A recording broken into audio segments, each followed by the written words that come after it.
mayoritas ulama mengatakan meyakini bahwa la sholata liman lam yaqra bi Fatihatil kitab.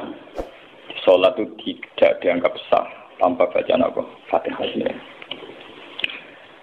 Dan kata hadis sing nerangaken Kanjeng Nabi dawuh sahabat ala adluka bikanzil Quran atau bi umbil Quran. Dan itu ala Nabi dijawab napa Al-Fatihah.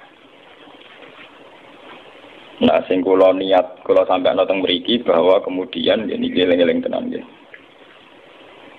Gairah baca Fatihah atau semangat baca Fatihah itu hilang saat lafaz-lafaz yang menjadi pakem nggih. Niku ngono nggih. Lafaz-lafaz yang menjadi pakem niku pun menjadi rutinitas.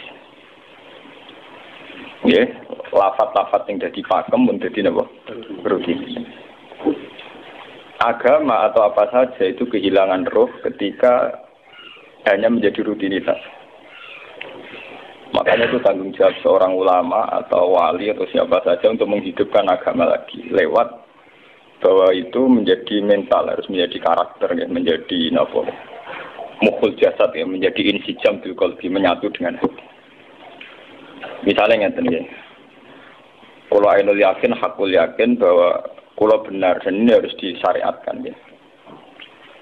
Kalau nu berkali-kali dihentikan bapak untuk ijazah kangge dia Hamid, kangge guru-gurune kan sering mau Fatihah 100 kali.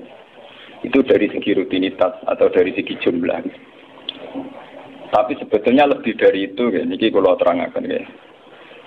Kita atas nama sebagai ulama, atas nama sebagai napa nggih tiyang sing nyekseni perubahan zaman. Niku kemudian Fatihah atau agama itu tergusur oleh kata-kata yang diciptakan masyarakat modern, ya. Misalnya demokrasi, misalnya kesejahteraan, misalnya apa. Ya. Sebab niku lewat ngaji niki kalau baleni malih nggih. Kenapa Fatihah menjadi umul kitab dan kenapa pula diulang-ulang saat napa salat? Intinya Kanjeng Nabi nang hadis qudsi Allah dawuh qasam tu salat baini wa baina abdi nisfain, sebagai riwayat isman. Nisfun li wa nisfun lil abdi. Fa idza qala al abdu alhamdulillahi rabbil alamin. Qala hamidani rabbi. Sampai malik yaumiddin. Ketika ia kana budu wa ia kana stain, Allah ngendikan wahadani abdi atau zakaroni abdi. Ketika mulai ihdinas siratal mustaqim, Allah ngendikan ini hadali abdi wali abdi masalah. Ini jatah hambaku dan bagi hambaku berhak mendapatkan apa yang dia minta. Okay. Perlu kalau aturakan teng mriki bahwa ya kalau bolak-balik matur ya. Ketika kita maca misalnya alhamdulillahi rabbil alamin, bahwa segala puji, segala nikmat, segala keagungan, segala yang ada di bumi ini hanya milik Allah Rabbil Alamin. Itu satu kata pakem dalam Islam ini. Satu kata pakem dalam Islam. Bahwa segala puji, segala kebaikan, segala yang baik itu milik Allah. Kenapa ini dikatakan pakem? Ya, di era jahiliyah tentu orang mengkaitkan nikmat itu karena berhala, karena lata usia. Di era modern orang mengaitkan nikmat karena uang, karena fasilitas. Di era yang semu kayak ini orang nikmat nunggu kalau jabat, kalau punya uang, kalau punya pengaruh. Sehingga saat orang bisa memusnahkan itu semua, ya, menghilangkan itu semua, dan meyakini bahwa semua nikmat itu karena Allah, semua kebaikan juga karena Allah. Maka ini menjadi pakem dalam Islam. Alhamdulillah, bahwa yang berhak dapat puji hanya Allah, yang dapat pujian hanya Allah. Sebab itu Allah benar-benar tersanjung sampai ketika faida qala al-abdu alhamdulillahirabbil alamin qala hamidani abdi, hamidah muji ini sapa napa?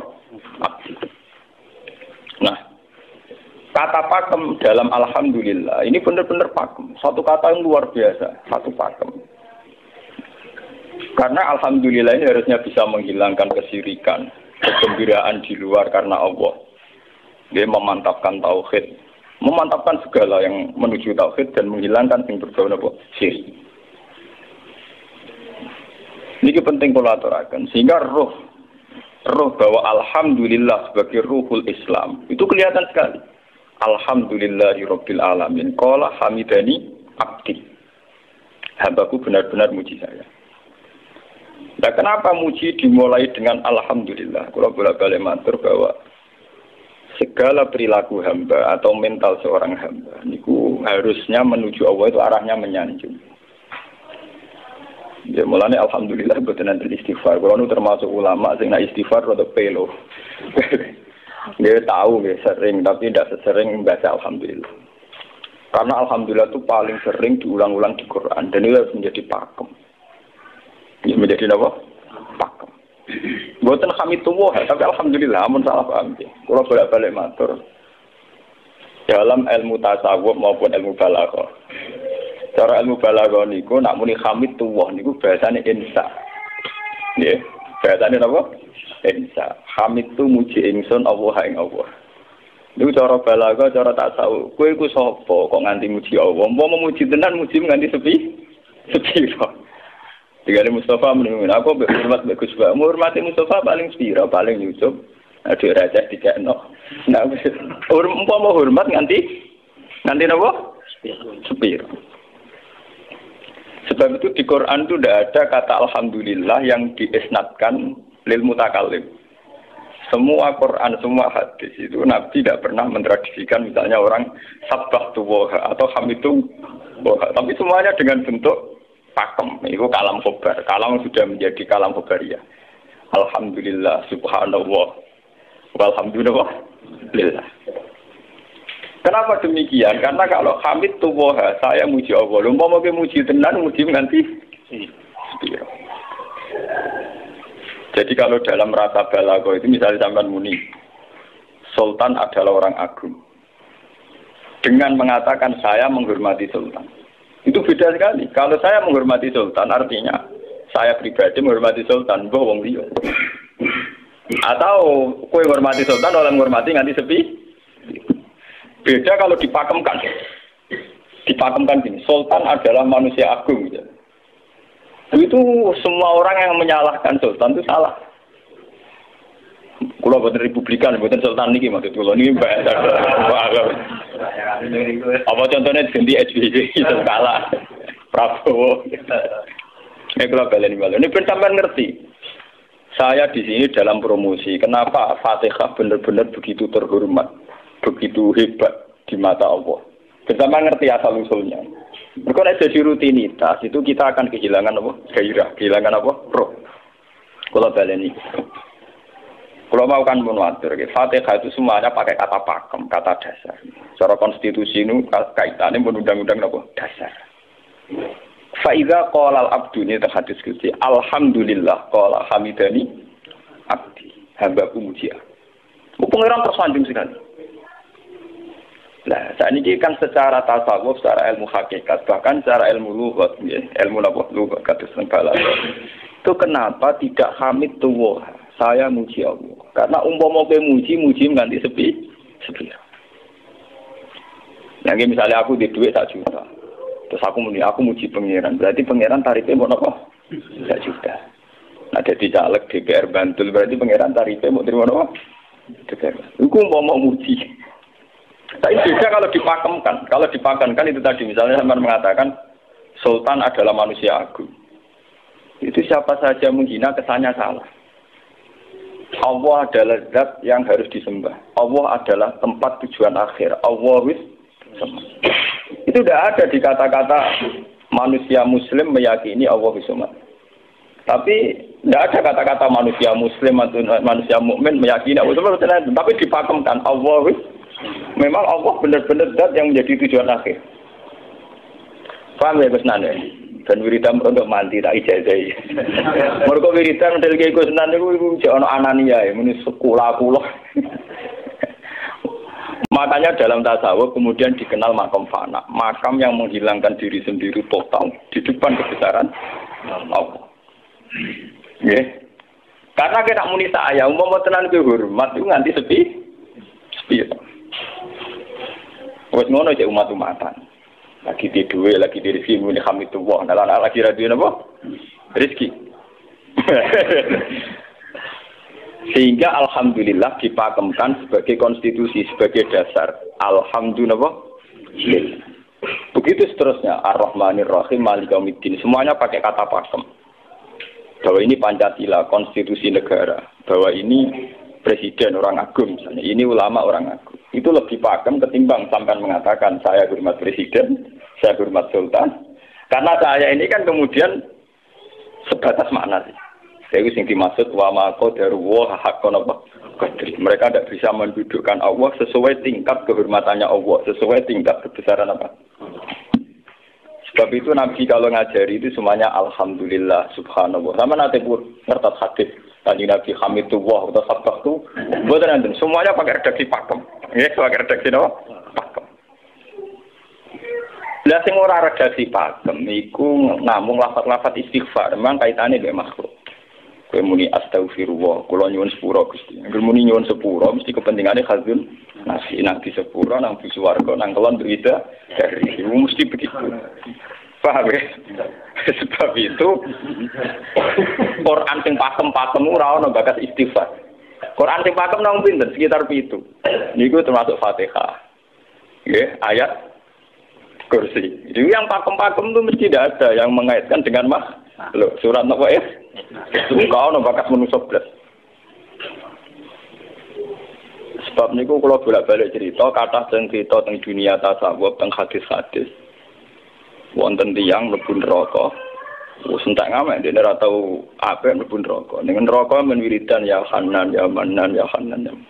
Dan dia nikmati wiridan iki. Jadi malaikat yang pusing. Ini orang di neraka tetap muji Tuhan. Ya santai mawon ya neraka muji wiridan. Terus pangeran malaikat, kowe tahu roh kau laku sing neraka sik muji terus. Ya ngertos Gusti kula ge jaga. Oh neraka kok muji terus. Terus akhirnya tak kok ibu pangeran. Lha kuwi tak lebokno neraka sik muji aku. Lha napa hubungane neraka mek kula? Hubungane kula mek jenengan nggih muji. Kula neraka sik boten nenten apa? Kalau lah perasaan ngoten, saya sebagai orang alim perasaan dua. Umpama malaikat Jibril ngandani aku, aku min ahli neraka, bukan nanti mengaruhi. Apa kalau misalnya sudah begitu, saya tidak boleh muji Tuhan, saya tidak boleh nyembah Tuhan. Nyembah Tuhan itu hukum pakem, hukum apa? Pakem, tidak ada kaitannya dengan neraka atau apa? Seperti saya harus mengatakan 2 tambah 2 itu 4. Saya dapat jadi apa enggak? Saya kalau waras mengatakan 2 tambah 2 apa? 4. Paham ya? Sama seperti saya harus mengatakan Allah itu satu, Allah as-somad, Allah al-haq. Saya dapat surga apa enggak, ya harus tetap begitu. Akhirnya pangeran takok, lha kowe kok nyembah aku, amen nguji aku piye? Wong kowe nen roh kok. Oh, jadi malah diterangno pangeran, lha apa hubungannya Gusti kalau ning neraka mek muji? Ada hubungan. Nah, jenenge kawula ya tetep muji napa? Gusti Allah. Nah, ini pentingnya alhamdulillah. Dengan kata pakem, yaitu bahwa cara bahasa balaghah jadi kalam khobar, kalam sudah dipakemkan, nggak bisa rubah, harus alhamdulillah. Itu hamidani abdi. Terus sampai dengan segala keputusan kepakeman alhamdulillah, akhirnya orang ada isek. Nah ketika isek ini, rindu ini ke makam hudur. Ke makam apa? Hudur. Nah makam hudur ini kemudian diekspresikan lewat redaksi iya kana budu wa iya kana. Kula namung nyembah jenengan, namung culun tulung teng jenengan. Mari perkara, wis bakat kawula mari perkara nyuwun tulung. Wong terus nafsiri dhewe-dhewe. Nyuwun tulung ngadepi mertua, ngadepi ibu. Nyuwun tulung yo. Nyuwun tulung dadi caleg, dadi DPR, nyuwun tulung duwe pengaruh. Angger nyuwun tulung bakat manusa mesti bu. Ora ada jane Fatihah dibari Maliki Yaumiddin. Orga gak nyuwun tulung mesti napa? Bulat. Oleh nafsiri wong sepi. Sebab itu diterangno ihdinas shiratal mustaqim. Bahwa nyuwun tulung itu sangat erat kaitannya dengan hidayah. Itu shiratal mustaqim itu apa? Quran narifi namung alladzina an'amta alaihim. Ki pokoke dalane tiyang sing jenengan paringi nikmat. Itu kan gak jelas kriteriane. Dalane tiyang sing jenengan paringi apa? Nikmatnya Allah itu nomor 1 yang jelas itu iman sama ridho sama qada-qadar. Ini gue eling-eling. Lalu kalau bolak-balik matur, kalau sederenge mriki Ahad, Senin, Jumat. Jumat itu kalau mulang teng sarang jam 8 nganti jam 11 karena gantikan 2 minggu ke depan kalau mboten mulang.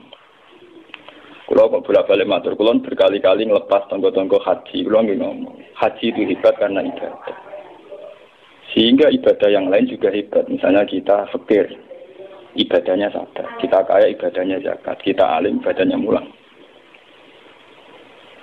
Nah, kados kulo ini misalnya ditekdir jengben kuat haji ya biasa mawon. Saya lebih bangga saat ngajar karena saya ulama. Saya akan lebih merasa nyaman ibadah kalau nopo mulang.